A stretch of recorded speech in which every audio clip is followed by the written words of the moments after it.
ازاي تحول شخص عايز يحرجك قدام الكل لشخص اضعف وهو اللي يتحرج في القعده؟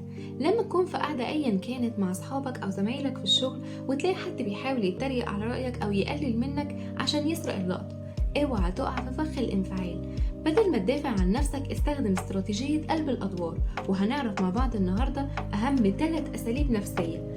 اول اسلوب تحويل الهجوم لاهتمام. يعني ايه؟ لما يرمي كلمه يقلل بيها منك، بصله بابتسامة هادية وقول له أنا بحترم جدا متابعتك وتركيزك في كل كلمة بقولها، ده اهتمام مشكور منك.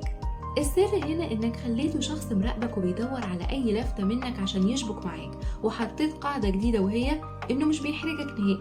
تاني أسلوب التجاهل الذكي، بمعنى لو حاول يفتح موضوع قديم أو حاجة يربكك بيها، رد بنبرة استغراب خفيفة وقول له غريبة جدا، الموضوع ده بالنسبة لي انتهى وعديته من زمان، معقولة لسه حاطط طاقة ومجهود فيه لحد النهاردة؟ السر هنا انت بتظهره قدام الكل كشخص عاجز عن التجاوز ومزنوق في الماضي، لكن انت كبرت وعديت المرحلة دي خلاص.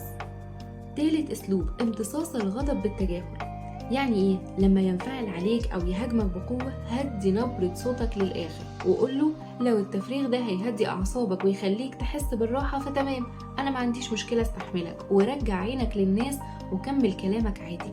والسر هنا انت قلبت موقفه من هجوم لقيمة علاجية، اتعاملت معاه كشخص محتاج مساعدة، وبكده الإحراج بالكامل اتنقل لملعبه.